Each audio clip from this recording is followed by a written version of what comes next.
Friday Night Football in Brazil. Chiefs versus Chargers. Joe and Jingles with you with our best bets. Make sure you like and are subscribed to the Covers YouTube channel. Okay, Jingles, let's get right into the action with our best bets.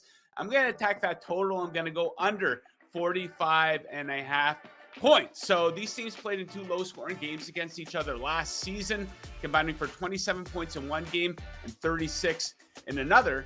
Now, totals for those matchups were set at 43 and 41.5, and here we are with a total of 45.5 for this one. Kind of interesting. So we saw 11 combined sacks in those two games, and I do think that's a theme that could carry over into this game because each offensive line entering the season a little compromised here. Of course, the Chargers, they're going to be without Rashawn Slater for the season, one of the top offensive linemen in all of the National Football League. Well, KC's O-line has dropped all the way down to the 20th ranked unit over at Pro Football Focus after losing some guys here in the offseason. Now, each of these defenses absolutely bordered on elite. Last season, they ranked second and sixth in points allowed. The Chargers were especially strong at getting stops on third down and in the red zone. Now, I know things don't always carry over from one season to the next, but all the evidence that we have from last season does point to a lower scoring game in beautiful Brazil. Give me the under 45.5. Okay, Jingles, you got two props. What's the first one? Getting cute out of the gate here, Joe. Xavier Worthy over 4.5 rushing yards, plus 103. DraftKings, there's some minus 125s out there. Playing it up to maybe minus 130. Isaiah Pacheco, Kareem Hunt are not the answer here for this run game. And Xavier Worthy is a guy they have to get the ball into their hands this year as the offense is taking a dip early before Rashee Rice can get back. 20 carries last year and more rushing touchdowns than Rico Dowdle and Travis Etienne. Let's go back to week one. His first snap on offense, end around, 21-yard touchdown last year. Look for Andy Reid to get creative in this offense. As you pointed out, Joe, kind of some tough sledding games between both of these teams, low scoring. So creative ways to get the balls into their play handlers. Let's go. Xavier Worthy over 4.5 rushing yards. Maybe trying to be the smartest guy in the room, but why not? Friday Night Football, good place to do it.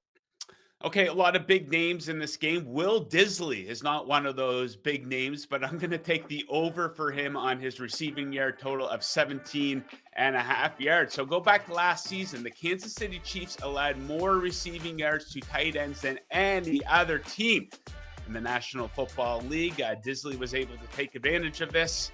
He went for 24 yards in one game and 19 in another in the two games against the Chiefs there last season.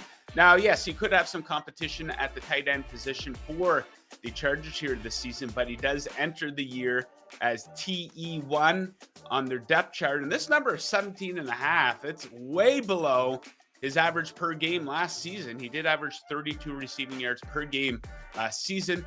So it would take Disley to get a couple catches, maybe just one, and go over that number of 17.5 receiving yards. Okay, let's wrap things up with maybe the most overrated player in all of the National Football League. Everyone just wants to disregard all those interceptions he threw in the playoff game last year. Either way, that's a topic for another day. A topic for right now is the prop you have on Justin Herbert. Yeah, I'm hearing people saying, oh, I'll take Justin Herbert and 3 points all day versus Kansas City. Not so sure about that.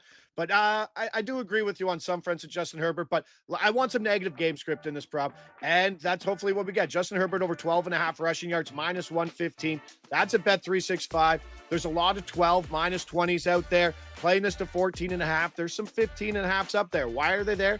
Because last year, in his last game, this total was as high as 20.5. His average was right around 15, 16. So I think this is a low spot, especially in a field where we saw a lot of dynamic plays last year at Corinthians Field in Brazil. The blitz is projecting 21 yards, so I got a safety net there, and it counted for 11% of his team's rushing attempts last year, and the blitz is projecting an uptick in that this year. 40-plus yards 3 times last year, so that ceiling is high. I wouldn't be surprised if both guys went for 15-plus yards, both quarterbacks, him and Mahomes, in this game. And back to you, Joe. Absolutely love the Disley play. I think that Andy Reid just kind of takes away Lad McConkey, and you got to go second options, and it's not Quentin Johnson or anybody else in that receiving core. So great call there, pal. Thank you very much, buddy. Okay, that is it for our look at best bets for Friday Night Football. I love that the NFL does this game every single year now. Make sure you like this video and that you are subscribed to the Covers YouTube channel. Keep it locked right here for all of your Week 1 NFL best bets coverage.